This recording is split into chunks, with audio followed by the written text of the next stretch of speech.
What's up, everybody? It's Make It Make Sense. We're here for another video. Today, I'm going to be updating you on Wendy Williams. As you all know, last week a story came out that her son had stolen $100,000 from her. I never believed that story.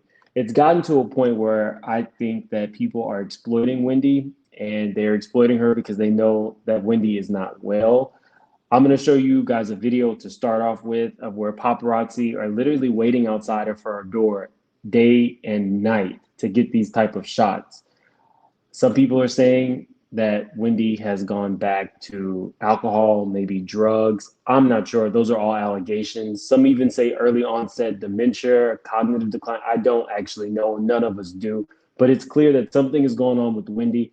And it's really not fair to this woman. She's worked really hard to earn this money. And it kind of feels like there's a cover up. So let's start with the video. He's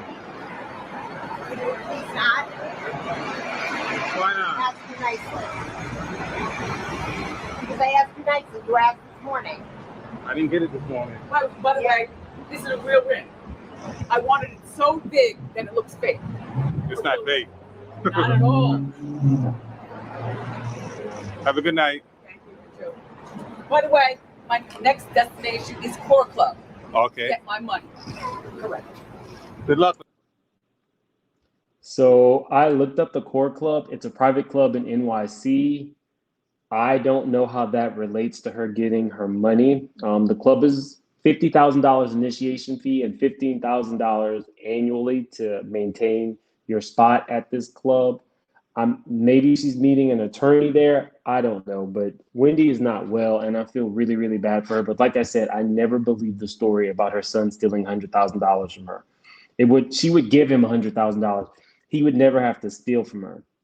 But according to page 6, it says Wendy Williams left to DIE by ex-financial advisor, former attorney claims.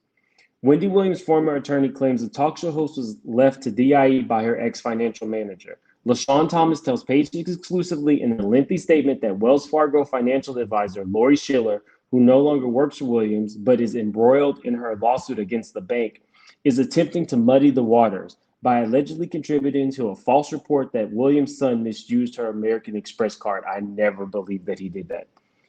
His daddy, maybe, but not him. The real issue is that Wells Fargo, through the advisor, refused to grant Wendy access to her own accounts. This includes the right to check her balance.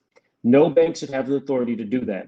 No one attempted to gain access to any of Wendy's accounts. The Wells Fargo advisor and former manager, Bernie Young, were the only people with access. They left Wendy to DIE. Thomas explains that because Williams, 58, had no access to any of her funds, she was forced to use her Amex for all her living expenses, including flights to and from New York for doctor's appointments, groceries, etc.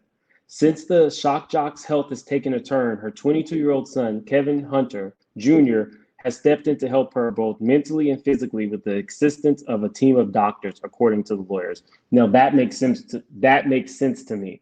It makes sense that he would be using her Amex to pay for all of her needs. If you don't have access to your bank and you have an Amex that's unlimited funds, it would only make sense that you use that. It is really unfair to this young dude that he's having to go through this mudslinging. I really truthfully believe what this attorney's saying.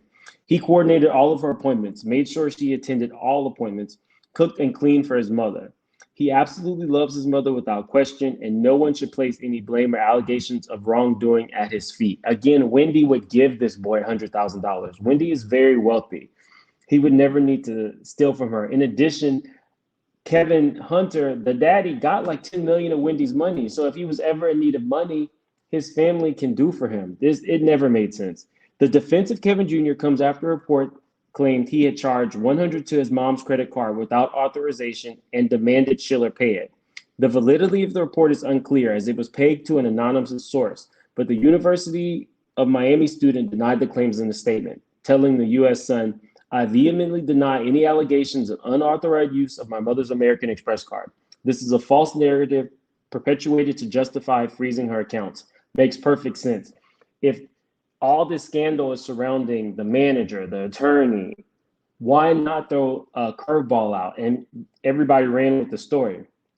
Thomas, however, said Schiller and Williams, former manager Young, were the only people to have access to her accounts. Lori's responsibility was to pay all of Wendy and Kevin Jr.'s bills. Kevin has always reached out to Lori for the payment of bills, she said. If anyone, Wendy or Kevin, needed money, they had to contact Lori so they could initiate payment. And a lot of wealthy people do this. They have financial planners, they have financial advisors. They don't just spend money. Broke people just spend money.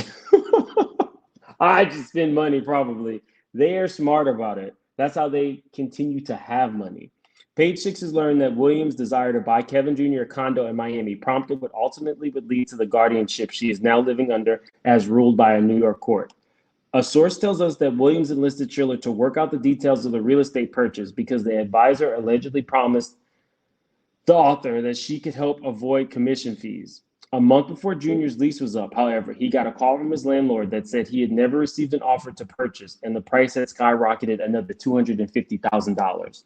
Thomas confirms that these claims in her statement and explains that Schiller, out of nowhere, informed Kevin Jr. she could no longer speak with him without Wendy's written authorization because a verbal one was no longer sufficient.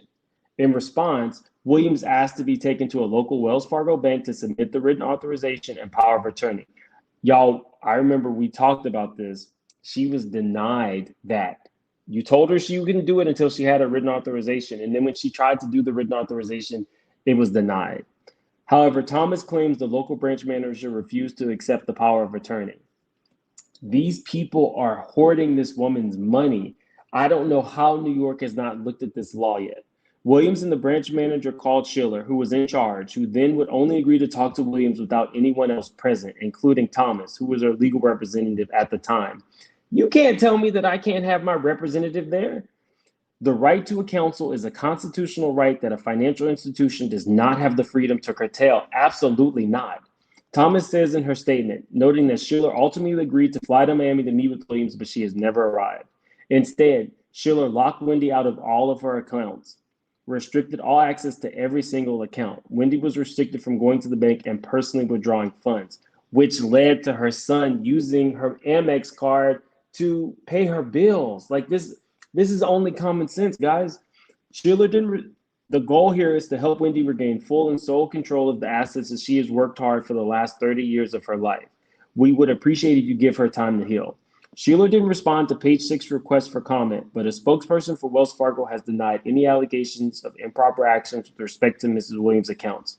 Williams has been under court-ordered guardianship, with which she was not in agreement because she feels that she is capable of managing her money since the spring. Guys, this is a horrible situation, and I feel really bad for Kevin Jr. No child should have to go through this in order just to be there for their parents. Wendy is a multi-millionaire, and I have just never heard of somebody with a fortune like hers not being able to touch their money because your bank has deemed you unworthy and not in the right mind to have control of your own funds. Moreover, if you are going to the bank with your child to give them some form of an authorization to spend your money and they tell you no, I definitely think that Wells Fargo is doing something malicious, tricky. We all know that, I'm not going to say that, but just look up Wells Fargo issues with Wells Fargo. And you will find a plethora even of instances where Wells Fargo has done some unsavory things, unscrupulous things to get people to sign up with their bank, to keep their money, and this is no different. So guys, definitely put in the comments if you believe the story that Kevin Jr. had stole $100,000, or are you believing the story that I just gave you from her attorney, that this is just a scheme that Todd had set up to come with y'all with the bull? Just playing. Let me know in the comments what you think. I really do think this is a sad situation, and I hope that Wendy not only gets the help that she needs, but I hope that she gets the money that she deserves because it's hers, and she should be able to do with it as she pleases. Make sure to like the video. It definitely helps my channel, and I will see you guys for the next one. Have a good